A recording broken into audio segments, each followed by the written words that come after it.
बिस्मिल्लाहिर्रहमानिर्रहीम। अस्सलाम वालेकुम। बोलो फरीद रीस के साथ। नाजरीन, अब से कुछ देर पहले पाकिस्तान तहरीक इंसाफ के चेयरमैन इमरान खान को उनकी हिफाजती जमानत मिल गई है और इसके लिए उनको शाम 5 बजे का वक्त आज दिया गया था, जब तक कि उनकी हिफाजती जमानत मनसूख कर दी गई थी।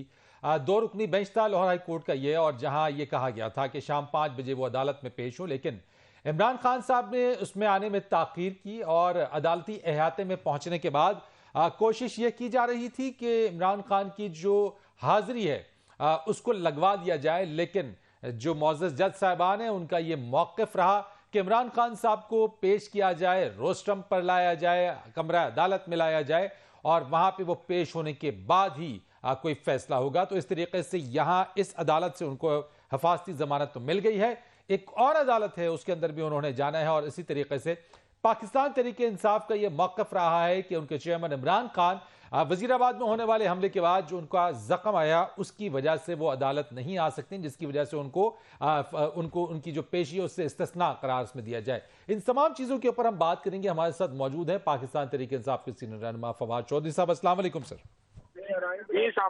सर बहुत शुक्रिया फवाद चौधरी साहब। इस वक्त खान साहब को हिफाजती जमानत यहाँ से मिल गई है, ये क्या मामला है फवाद चौधरी साहब? अभी मजीद जाना है क्योंकि एक तरफ ये कहा जा रहा है कि खान साहब ताखिरी हरबे अख्तियार कर रहे थे, बावजूद इसके कि आप लोगों की तरफ से मौक़िफ़ अपनाया गया कि खान साहब के जख्म अभी नहीं भरे हैं। मामला तो सुबह से ही चल रहा है ना फरीद, वो तो आप देख ही रहे हैं जी हाँ, क्या है, कैसे चल रहा है। 3 दिनों से यही चल रहा है, इसमें क्या डिटेल आपको और बताएंगे। जाहिर है जो चल रहा है वही चल रहा है। तो फवाद साहब, इसमें आपने आपसे कुछ देर पहले यह भी कहा था कि जितने जो लोग इतनी बड़ी तादाद में आए उनको आपने नहीं बुलाया या आपकी पार्टी ने नहीं बुलाया, किसी लीडरशिप ने नहीं बुलाया। नहीं बिल्कुल, हमने ये तो देखो ना, फैसले ही तकरीबन मैं ख्याल को 2:30-3 बजे जज साहब ने किए कि 5 बजे लाजमन आया, तो उसके बाद ज़रा 2 घंटे में हमारे पास जो टाइम ही नहीं था, क्या बुलाना था। सोशल मीडिया के ऊपर लोगों ने, किसी ने कह दिया होगा या जो टीवी पे सुन के आए हैं वही है। तो फवाद साहब, अब इस वक्त जहां एक तरफ खान साहब जो है वो आला अदलिया की तरफ या वो बात पे इस चीज के ऊपर भी कह रहे हैं कि जनाब पूरी कौम जो है वो अब अदलिया की तरफ देख रही है, दूसरी तरफ खान साहब पर होने वाले जो ये केसेस हैं और उनकी जो पेशी है, इस पर आप किस तरह से देखते हैं कि ये तो आपको केसेस का सामना तो करना पड़ेगा। केसेस हैं क्या? सबसे पहले तो फिर आपका काम ये है ना कि आप जरा एक रिपोर्ट तैयार करें कि इमरान खान के ऊपर क्या केसेस हैं और नवाज शरीफ वगैरह के ऊपर क्या केसेस हैं। अब ये जो केस है जिसमें बेल कराई गई है वो ये है कि इलेक्शन कमीशन के बगैर एक मुजाहरा हुआ जिसमें इमरान खान शामिल भी नहीं थे, और वो मुजाहरे जो है उसमें 13 लोगों के ऊपर जो है वो एंटी टेररिज्म लगा दिया गया। उस मुजाहरे में एक गमला भी नहीं टूटा। आप इस तरह की जो जो जो केसेस जो ये बना रहे हैं अहमकाना, और जिसके ऊपर आप देखिए कि इन्होंने जो है वो इतना जोर लगाया और लोगों को खराब करने के लिए जो बगावत के केसेस बनाए हैं, जो मेरे पे बनाए हैं, शेख साहब पे बनाए हैं और लोगों पे बनाए जा रहे हैं, उस पर तो शर्मिंदा होना चाहिए ना।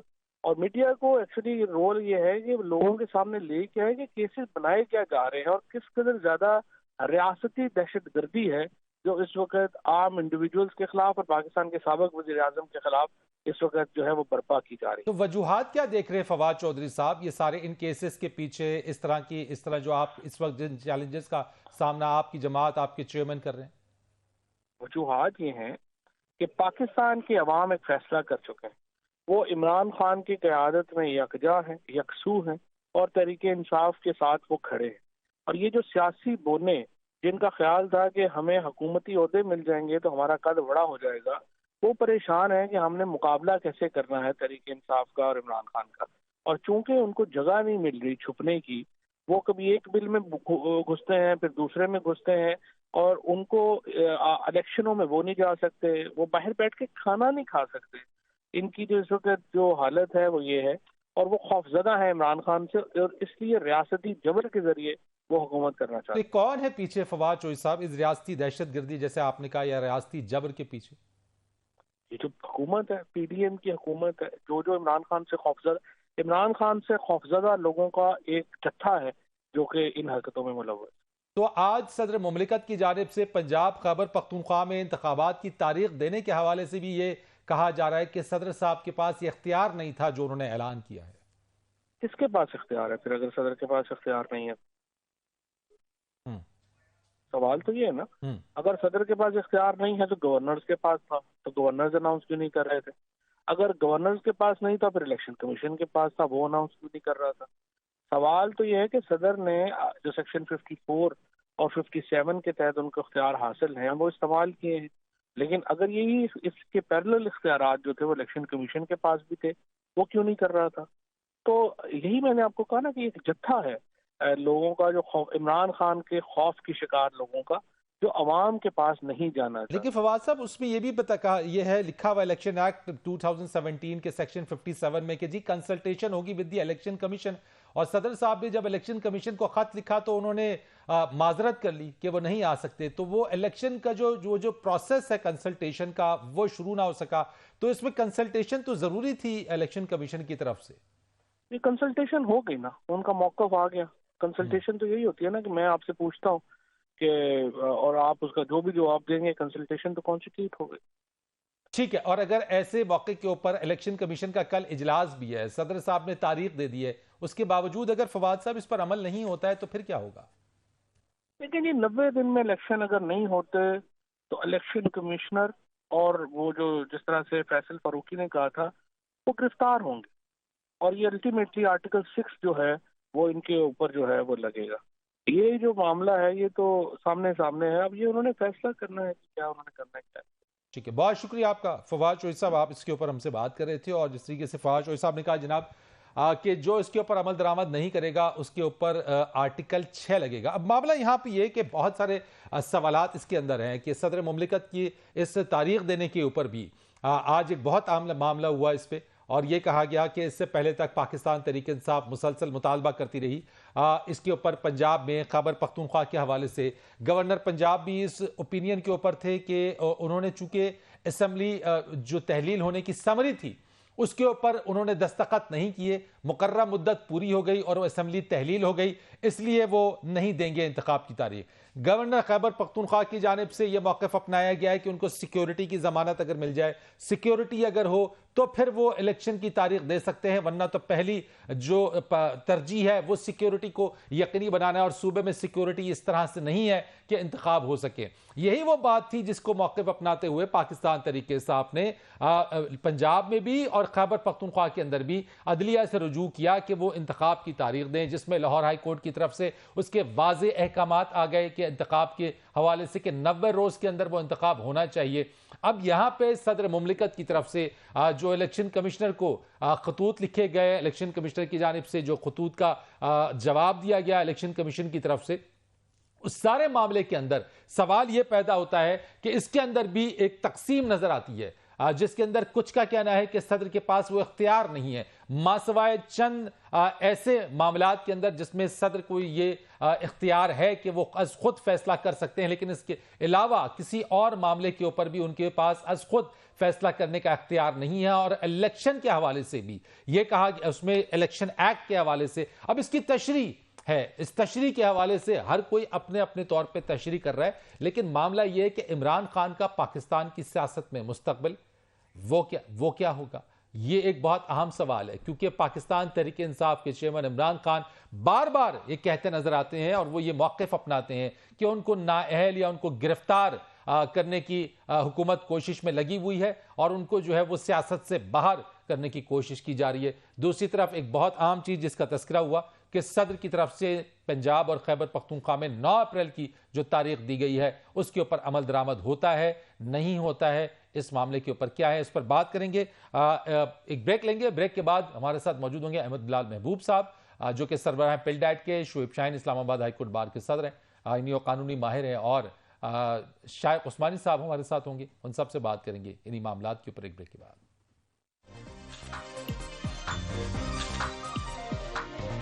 प्रोग्राम में आपको एक बार फिर खुशामदीद कहेंगे जी। अहमद बिलाल महबूब साहब, सर ये जो बात शुएब शाहीन साहब कर रहे हैं इस वक्त, वो तो एग्री नहीं कर रहे इस मामले के ऊपर। वो कह रहे हैं सदर ने अपना इख्तियार इस्तेमाल किया, अगर इलेक्शन कमीशन ना दाखिल हो उस कंसल्टेटिव प्रोसेस के अंदर ना आए तो सदर साहब अपना इख्तियार उनके पास था वो कर दिया। क्या आप समझते हैं सर कि ये वाला मामला जो है इतना ही सादा है कि जहां पे ये कहा जाए कि जवाब नहीं मिला, अब सदर ने अपना इख्तियार इस्तेमाल कर लिया? देखिए, एक जमाने में नैब के चेयरमैन की अपॉइंटमेंट होती थी तो मशवरे की शर्त थी, सदर ममलकत एक खत भेजते थे कायदे हिज़्ब इख्तिलाफ को कि भाई हमने इस आदमी को अपॉइंट करने का फैसला कर लिया है, और वो जवाब देता था कायदे हिज़्ब इख्तिलाफ के नहीं, मैं इससे एग्री नहीं करता। तो उसको सदर ममलकत ये कहते थे कि मेरा मशवरा हो गया भाई, अब मैंने इसको अपॉइंट कर दिया। तो उस पर सुप्रीम कोर्ट ने बाद में मामले पे तशरीह की कि आप इस तरह से मशवरा नहीं कर सकते कि आप किसी को खत लिखें, वो कहे मैं इससे एग्री नहीं करता और आप उसको अपॉइंट कर दें। उसके लिए आपको बाकायदा कोई रीजंस रिकॉर्ड करनी पड़ेंगी कि मैं इस आदमी को क्यों ये करना चाहता हूँ और क्यों ये मशवरा नहीं हो सकता। तो इसलिए मेरी गुजारिश ये है कि मेरे ख्याल में तो इलेक्शन कमीशन तो इस मशवरे में शामिल ही नहीं हुआ। राय देना और उससे एग्री करने का सवाल तो बाद में होता ना, कि अगर वो राय देते और सर, जो कहते शोएब शाहीन साहब फरमा रहे हैं कि पावर सदर ने अपना इख्तियार इस्तेमाल किया, क्या सदर के पास इलेक्शन एक्ट 2017 57 सब सेक्शन 1 के तहत अगर इलेक्शन कमीशन की तरफ से वो जवाब ना मिला तो क्या सदर के पास ये पावर है? मैं जानना ये चाहता हूं सर। नहीं, वो पावर मशरूत है दो चीजों से, मैंने पहले अर्ज किया। एक तो शर्त इसी सेक्शन में लिखी हुई है कि आपने इलेक्शन कमीशन के साथ मशवरा करना है, कंसल्टेशन करनी है। वो कंसल्टेशन हुई नहीं है।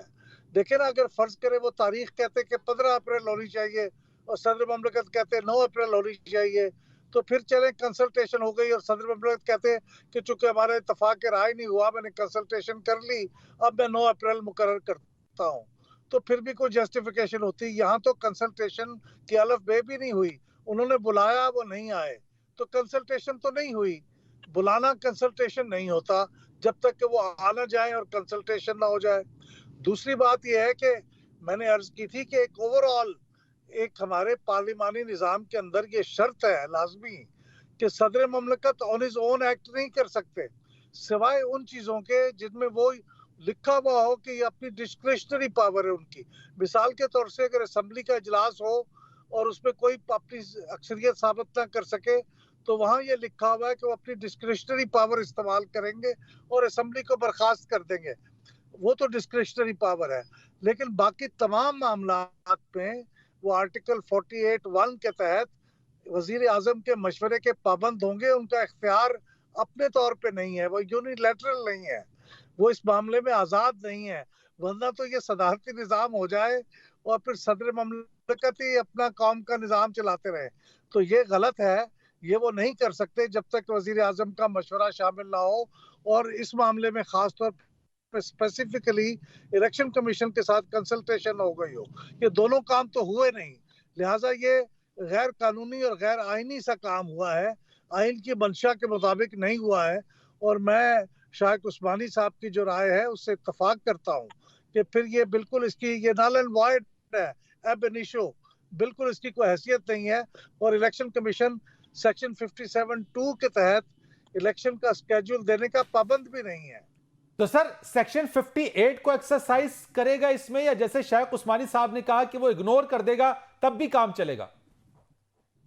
जी, वो इग्नोर ही कर देगा। अगर 57(2) के तहत वो इलेक्शन का स्केड्यूल तो इलेक्शन कमीशन ने देना है ना 1 हफ्ते के अंदर, तो अगर वो 1 हफ्ते के अंदर स्केड्यूल नहीं देंगे तो उसका मतलब है कि उन्होंने सदर ममलकत के इस डेट देने के अमल को तस्लीम नहीं किया, इसको इग्नोर कर दिया है, क्योंकि ये उनको इख्तियार नहीं था। तो सर, एक सवाल इसके बाद मैं शेख उस्मानी साहब की तरफ आ जाऊंगा। ये सारे जो इकदामात या जो स्टेप उठाए गए, आपने बात की पार्लिमानी निजाम की, ये सारे इकदामात या जो सदर साहब ने जो कदम उठाया है हमारी पार्लिमानी निजाम को कितना इसको एक कमजोर करेगा, कितना इफेक्ट करेगा ये? अहमद बिलाल महबूब साहब। जी, यकीनन ये कमजोर करेगा, क्योंकि तो ये यूनिलैटरल डिक्लेरेशन ऑफ इंडिपेंडेंस के मुतरादिफ है। ये तो बिल्कुल सदर ममलकत ने ऐसा काम किया है जो कि एक बिल्कुल आइन से यूं समझिए कि बगावत के मुतरादिफ है, क्योंकि ये उनको इख्तियार नहीं था। एक सदर ममलकत कैसे ऑन हिज ओन अथॉरिटी इस्तेमाल कर सकते हैं, ऐसे काम कर सकते हैं। वरना तो ये पूरा निज़ाम जो स्कीम ऑफ कॉन्स्टिट्यूशन है ये तलपट हो जाए। अगर सदर ममलकत बगैर मशवरे के खुद एक्ट करने लगे तो फिर ये पूरा हमारा निज़ाम तलपट हो जाएगा। तो यकीनन ये एक कोशिश है कि निज़ाम कमज़ोर होगा, इससे हो सकता है, लेकिन उम्मीद ये है कि हमारे यहाँ चूंकि इदारे मौजूद हैं, अदालतें मौजूद हैं, सुप्रीम कोर्ट मौजूद है, तो वो अगर इस किस्म का कोई क्राइसिस पैदा होगा तो उस बारे में वो अपनी हतमी राय देके इस क्राइसिस को रिजॉल्व कर लेंगी। लेकिन सदर मुमलिकत का एक्शन जो है वो यकीनन इसको कमजोर करने के मुतरादिफ है। शाह उस्मानी साहब, जिस तरह से अहमद बिलाल महबूब साहब कह रहे हैं कि सदर मुमलिकत का ये कदम इस निज़ाम को मजीद कमज़ोर करने के मुतरादिफ है, अब इसके लिए आपने कहा कि एक तो इलेक्शन कमीशन इसको इग्नोर कर दे, लेकिन यकीनी तौर के ऊपर सदर मुमलिकत की तरफ से, जो ऑफिस की तरफ से जो जारी प्रेस रिलीज है, जो उनका यह कदम है, मैं समझना ही चाहता हूं कि ये जो डेडलॉक है, आईनी बहरान है, इसका सलूशन क्या है? क्योंकि हर मामला हम देख रहे हैं कि अदालत के अंदर जा रहा है।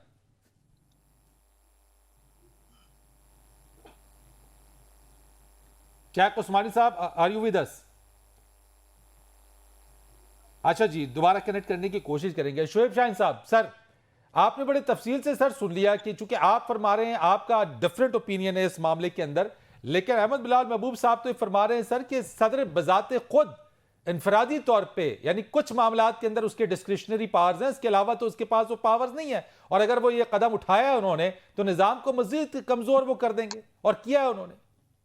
देखिए, मैं महबूब साहब की बात से बसद एहतराम इत्तेफाक नहीं करता। उसकी वजह यह है कि देखें, जो इलेक्शंस की डेट होती है ना, उसमें जिस वक्त रूटीन में तो ये हमारे यहाँ इस लॉ का इतलाक नहीं होता, बल्कि ये इलेक्शन एक्ट 2017 है, ये सारे पिछले एक्ट्स को तरतीब दे के बनाया गया है, क्योंकि जिस वक्त ये इलेक्शंस होते थे या होते हैं हमारे यहाँ, national assembly and provincial assemblies का जॉइंट इलेक्शंस होता है और एक ही तारीख होती है, वो तारीख देते हैं प्रेसिडेंट ऑफ पाकिस्तान, और ये पावर्स एक्सरसाइज करते हैं, और उस वक्त मुशावरत करके मुशावरत इलेक्शन कमीशन के साथ ना। मैं दूसरी तरफ आ रहा हूँ, जो advice of the prime minister होती है ना, वो यहाँ इतलाक इसलिए नहीं होता कि प्राइम मिनिस्टर उस वक्त मौजूद ही नहीं होते सिवाय इंटरम प्राइम मिनिस्टर के, और इंटरम प्राइम मिनिस्टर की पावर्स बड़ी लिमिटेड होती हैं, ओनली टू द एक्सटेंट कि जिस हद तक वो एक्सरसाइज कर सकते हैं डे टू डे अफेयर्स, या वो आप कह सकते हैं कि routine matter for the purposes of free and fair election. अच्छा चले, मुझे शोएब शाहीन साहब एक चीज बता दीजिए, अगर इलेक्शन कमीशन इस मामले को, मेरा जवाब यहां दे दे, इलेक्शन कमीशन इस मामले को इग्नोर कर देता है, इसको वो कह देता है जी ये है ही नहीं, मुमकिन ही नहीं, इग्नोर कर दिया, फिर क्या करेंगे? फिर सदर साहब क्या करेंगे? देखिए, मैं आपके इस आखिरी जवाब से पहले थोड़ा सा जरा वाज़ेह कर दूं आपके पहले वाले सवाल को, वो जरा समझ लें। मैं महबूब साहब की बात का जवाब दे के फिर आपकी बात को आगे आता हूं। उसमें यह है कि इसमें ये एक्सक्लूसिव पावर्स है प्रेसिडेंट ऑफ पाकिस्तान की, इसमें कंसल्टेशन का जो प्रोसेस है वो सिर्फ इलेक्शन कमीशन के साथ है। इसमें अंडर आर्टिकल 48 जो advice of the prime minister है, दैट इज नॉट कंपल्सरी। इसमें सुप्रीम कोर्ट की जजमेंट्स भी आ चुकी हैं। मसलन मैं कहता हूं, जैसे गवर्नर की रिविजनल पावर्स होती हैं, या एपलेट पावर्स होती हैं, या प्रेसिडेंट ऑफ पाकिस्तान की कोई पावर्स होती हैं, जैसे वाक़ई मुतसिब के खिलाफ कोई भी अपील जाती है या रिप्रेजेंटेशन जाती है बिफोर द प्रेसिडेंट, और इसी तरह वो अपीलेट अथॉरिटी के तौर पर भी काम करते हैं एम्प्लॉइज या सिविल सर्वेंट्स के, तो वहां जो एडवाइस होती है चीफ प्राइम मिनिस्टर की, वो कंपल्सरी नहीं होती। तो सिमिलरली यहाँ जो है प्रैक्टिस भी और 57 की लैंग्वेज भी। सर लेकिन शोएब शाहीन साहब, अगर सदर मुमलिकत आप जिस चीज को रेफरेंस दे रहे हैं, जिसका कि जहां पे प्राइम मिनिस्टर की एडवाइस ना हो, उस मामले के ऊपर तो लेके सदर मुमलिकत बजाते खुद फिर बादशाह सलामत बन जाएंगे, वो तो जो मर्जी है, चाहे वो जो ऑर्डर चाहे वो दे दे उस चीज के अंदर। अगर वो जो रेफरेंस आप जिस चीज का दे रहे हैं कि प्राइम मिनिस्टर की एडवाइस ना भी हो तो वो फिर कर बादशाहत तो इस वक्त नजर आ रही है कि जो इलेक्शन कमीशन ऑफ पाकिस्तान और गवर्नर साहबान जो 90 डेज के इलेक्शन कराने के पाबंद हैं और वो हीले बहाने ढूंढ रहे हैं कि हम इलेक्शन नहीं कराते, वहां बादशाहत है ज़ियाउल हक की तरह, जिसने कहा 90 दिन में मैं इलेक्शन कराऊंगा और 11 साल तक उन्होंने कोई इलेक्शन नहीं कराया। अच्छा, अगर शोएब शाहीन साहब लास्ट सवाल, आखिरी सवाल, अगर ये इग्नोर कर देती है, इलेक्शन कमीशन इग्नोर कर देता है इस जो इस वक्त सदर ने तारीख दी है, क्या होगा फिर? अगर वो इग्नोर करते हैं तो इलेक्शन कमीशन मिसकंडक्ट के मुतरादिफ होंगे, उनके खिलाफ सुप्रीम जुडिशल काउंसिल में यही केस जा सकता है कि वो 90 डेज में इलेक्शन कराने के पाबंद थे और सदर पाकिस्तान की तरफ से दी हुई डेट को उन्होंने इग्नोर कर दिया। या तो वो इसको लेके चैलेंज करें, रेफरेंस फाइल करें, या हाई कोर्ट या सुप्रीम कोर्ट में लेके जाएं कि हमें क्लैरिफाई करें कि गवर्नर देने का अख्तियार है, हमारा अख्तियार है, या सदर का ये अख्तियार दुरुस्त है, क्या वो इसके मुताबिक उसको हर हाल में इंप्लीमेंट करें। इस ऑर्डर को इग्नोर करने का मतलब यह है कि they are committing a misconduct और उनके खिलाफ सुप्रीम जुडिशियल काउंसिल में प्रोसीडिंग। राइट, बहुत शुक्रिया आपका शुएब शाहीन साहब, thank you so much. Ahmad Bilal Mehboob साहब और शायख उस्मानी साहब, आपका बहुत शुक्रिया। प्रोग्राम का वक्त खत्म हुआ, फरीद रईस को इजाजत दीजिएगा, अल्लाह हाफिज।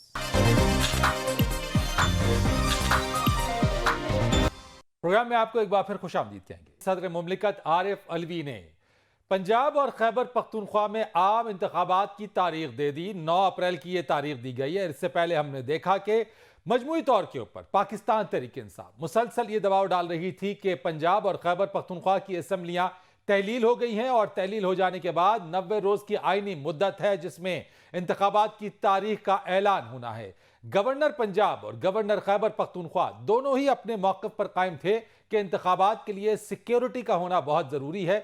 इस मामले को लेकर यह मामला अदालत में गया, अदालत ने अहकाम दिए लाहौर हाई कोर्ट के अंदर, और उसके बाद यह मामला गवर्नर, अदलिया, उसके साथ साथ सदर मुमलिकत ने फिर बलाकर उसके अंदर अपना आईनी इख्तियार इस्तेमाल करते हुए 9 अप्रैल की तारीख दी है।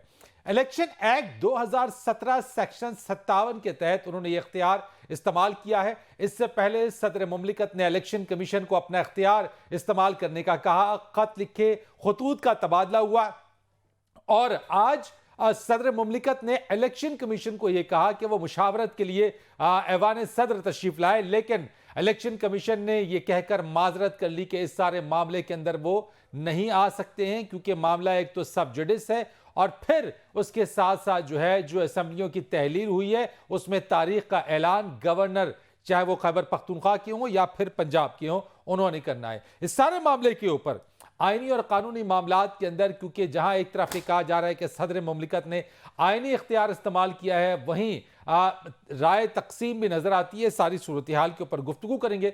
मेरे साथ बात करने के लिए मौजूद हैं पेंडलाट के सरबराह अहमद बिलाल महबूब साहब, आपका बहुत शुक्रिया मुझे ज्वाइन किया है। इस्लामाबाद हाई कोर्ट बार के सदर शुएब शाहीन जो कि माहिर कानून भी हैं, उनसे बात करेंगे। अहमद बिलाल महबूब साहब, सबसे पहले तो सर ये बताइए कि यह मामला जो है वो ये जिस तरीके से जा रहा है, क्या हम समझें इसको, सदर साहब ने क्या उनके पास यह आईनी इख्तियार है? इलेक्शन एक्ट 2017 सेक्शन 57 उसके तहत उन्होंने किया है, तो उसमें तो लिखा यह है कि सदर मुमलिकत इलेक्शन कमीशन से मुशावरत करेंगे, तो यहां मुशावरत तो ना हुई। जी बिल्कुल दुरुस्त फरमाया आपने। देखिए ये सूरत हाल असल में पैदा इसलिए हुई है कि पहली बार हमारे यहाँ सूबाई असम्बलियों के इलेक्शन अलग से होने जा रहे हैं कौमी असम्बली से हट के। वरना जब सब असम्बलियों के इलेक्शन इकट्ठे होते थे तो सदर मुमलिकत तारीख दे देते थे और किसी को पता भी नहीं चलता था कि क्या हुआ, और फिर इलेक्शन कमीशन डिटेल्ड प्रोग्राम दे देता था और काम चल जाता था। अब चूंकि सूबाई असम्बलियाँ अलग से डिसॉल्व हुई हैं तो सवाल पैदा हुआ है कि गवर्नर ये डेट देगा, और गवर्नर कह रहे हैं हमने तो डिसॉल्व की नहीं, तो ये मसला पैदा हुआ। ठीक, शुएब शाहीन साहब, सर आप मुझे बताइए कि आप क्या समझते हैं यहाँ पे, जिस तरीके से आइन और कानून के मुताबिक, यानी कि सदर के पास जिस तरह से शायख उस्मानी साहब फरमा रहे हैं कि वो तो उनका मामला, उनके पास तो वो इख्तियार है ही नहीं, पावर है ही नहीं, तो फिर कैसे ये कर दिया उन्होंने? पार्टी को खुश करने के लिए किया है सदर मुमलिकत ने कहा। मैं उस्मानी साहब के साथ एहतराम के साथ डिफर करूंगा, क्योंकि आर्टिकल 105 नो डाउट गवर्नर को ये पावर देता है कि अगर असम्बली डिसॉल्व होती है तो गवर्नर पाबंद है नई डेट देने का, और वो डेट होगी विद इन 90 डेज इलेक्शन कराने का इलेक्शन कमीशन पाबंद है। इसी तरह आर्टिकल 224 है कि 90 डेज की बात है। इसी तरह आर्टिकल 248 है जो इलेक्शन कमीशन को पाबंद करता है कि इलेक्शन कराएंगे फ्री एंड फेयर। अब आगे आती है पावर्स ऑफ द प्रेसिडेंट। अब इसमें गवर्नर साहिबान दोनों ने इनकार कर दिया कि जी election commission of Pakistan after consultation with the security agencies, with the intelligence agencies and with the political parties आप डेट दें और इलेक्शन कराएं। इसी तरह जब लाहौर हाई कोर्ट ने भी फैसला किया, इलेक्शन कमीशन को पाबंद किया कि वो गवर्नर पंजाब के साथ कंसल्टेशन करके डेट अनाउंस करें। लेकिन और सुप्रीम कोर्ट में भी मेरी पिटीशन भी पेंडिंग है, Islamabad high court bar association की तरफ से भी, और सुओ मोटो पावर्स एक्सरसाइज करने के लिए भी रिकमेंड कर दिया है फुल बेंच ने, 3 मेंबर बेंच ने। तो लिहाजा ये सारे मैटर्स तो सब जुडिस हैं और कंटेम्प्ट भी उसमें आ चुकी है।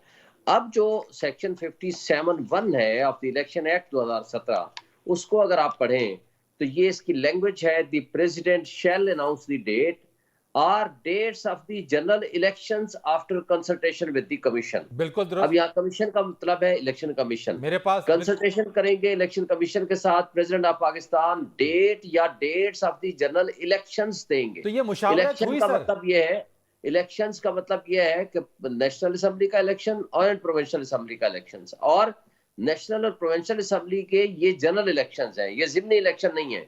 चूंकि जिमनी इलेक्शन सप्लीमेंट्री इलेक्शंस कहलाते हैं, हाँ वो प्रोविंशियल असेंबली के इलेक्शन है, ये जनरल असेंबली के जनरल इलेक्शन मेरा है। सवाल शुएब शाहीन साहब ये है कि इसमें वाज़ेह तौर पे लिखा हुआ है कि after consultation with the commission, यानी इलेक्शन कमीशन। इलेक्शन कमीशन से तो मुशावरत हुई नहीं। मुशावरत क्या होती है? प्रेसिडेंट साहब ने 2 खतूत लिखे हैं और उसके जवाब उन्होंने लिख के भेज दिया है। इसमें ये नहीं है कि उनकी जो मुशावरत का मतलब है कि जो वो कहेंगे वो माना जाएगा। पावर्स है प्रेसिडेंट के पास, लेकिन मुशावरत तो ये भी नहीं है कि सदर मुमलिकत अपने तौर पे बगैर इलेक्शन कमीशन से मुशावरत किए बगैर आज खुद तारीख का ऐलान कर दे। मुशावरत तो ये है कि आपस में कंसल्टेशन तो हो, वो कंसल्टेशन तो हुई नहीं। देखिए कंसल्टेशन क्या मतलब है? कंसल्टेशन के लिए उन्होंने उनको 2 खतूत लिखे, कंसल्टेशन के लिए उनको बुलाया जिसको उन्होंने इनकार कर दिया। तो अब जिसकी पावर और अथॉरिटी है उसने कंसल्ट किया कॉम्पिटेंट फोरम के साथ, और कॉम्पिटेंट फोरम ने कहा जी हम नहीं आते, जो आपको भी पावर नहीं है। उन्होंने कॉम्पिटेंट अथॉरिटी है इसमें under section 57(1) president of Pakistan. President of Pakistan की ये इंडिपेंडेंट पावर्स हैं, इसमें इंडिपेंडेंट पावर्स जो हैं उन्होंने एक्सरसाइज की हैं। और कंसल्टेशन का प्रोसेस यही होता है कि आप किसी से मशवरा करते हैं, और ये मुशावरत भी डेट की थी, और जो डेट मुख्तस की थी इलेक्शन कमीशन ने अपने लेटर्स में टू द गवर्नर्स 9 से 13 के दरमियान, उन्होंने उनकी उसी डेट को एक्सेप्ट करते हुए एक लिहाज से 9 तारीख मुख्तस कर दी है। तो इसलिए ये फॉर ऑल प्रैक्टिकल पर्पसेस ये जो कंसल्टेशन का प्रोसेस है, कंसल्टेशन का मतलब नहीं है कि उन्होंने अगर कोई मशवरा दे दिया है तो सर इलेक्शन कमीशन की तरफ से जो लिखा गया खत था सदर मुमलिकत को, उसका पैरा 3 पढ़ देता हूं मैं। उसमें लिखा है, for the subject matter at hand due to the reasons stated above and matters being sub judice at various judicial fora, regrettably the commission may not be able to enter into a process of consultation with the office of the president. However, the final decision in the matter will be taken by the commission in its meeting scheduled to be held on Monday 20th February 2023. तो sir consultation तो हुई नहीं है। मैं वही कहूं ना कि कंसल्टेशन के लिए बुलाया, कंसल्टेशन के लिए खत लिखा, और प्रोसेस तो शुरू ही नहीं हुआ ना। मेरा शुएब शाहीन साहब, सर मेरा सवाल ये कि इस इलेक्शन कमीशन के खत के मुताबिक कंसल्टेशन मुशावरती अमल तो शुरू ही नहीं हुआ। मुशावरती अमल का मतलब ये नहीं है कि उनका वो अगले महीने इंतजार करते रहेंगे कि जी आप आए और आ करके मुझे बताएं और मुझे अपना मशवरा दें। उन्होंने मशवरे के लिए खत भी लिखा, मशवरे के लिए बुलाया भी। अगर वो मशवरा फर्ज करो नहीं देते हैं तो उसका क्या मतलब होगा कि प्रेसिडेंट ऑफ पाकिस्तान अपनी पावर्स एक्सरसाइज नहीं कर सकते? ऐसी कोई बात नहीं। एक अथॉरिटी है जिसके साथ मशवरा करना जरूरी है। मशवरे के लिए उन्होंने खत भी लिखा, मशवरे के लिए बुलाया। अच्छा, हम समझते हैं कि वो मुशावरत के लिए नहीं आए या उन्होंने इनकार कर दिया, तो उसका ये मतलब तस्वर होगा कि इन्होंने अपनी उन्होंने वजूहात बयान किए हैं, उन्होंने वजूहात बयान किए हैं, उन्होंने वजूहात बयान किए हैं। जो लेटर लिखा है वो वजूहात बयान किए उन्होंने इलेक्शन कमीशन साहब। अगर उनकी वजह प्रेसिडेंट ऑफ पाकिस्तान की नजर में वो वजह अगर काबिल अमल नहीं थी, कानून और आइन के मुताबिक नहीं थी, तो वो अपना फैसला कर सकते हैं, उनके ऊपर कोई पाबंदी नहीं है। उन्होंने मुशावरत के लिए प्रोसीजर अडॉप्ट किया, मुशावरत के लिए कहा, और मुशावरत अगर वो देते हैं या नहीं देते, दोनों सूरतों में जो उनकी स्टैट्यूटरी जिम्मेदारी थी वो उन्होंने अदा कर दी, और वो स्टैट्यूटरी जिम्मेदारी अदा करने के बाद उनको कोई पाबंदी कानूनी और आईनी तौर पर नहीं है कि वो अपना फैसला सुनाएं। ठीक है, एक ब्रेक लेते हैं। यहाँ पे हमारे साथ मौजूद हैं अहमद बिलाल महबूब साहब, शुएब शाहीन और जस्टिस शाइक उस्मानी साहब। ब्रेक के बाद इनसे मजीद बात करते हैं।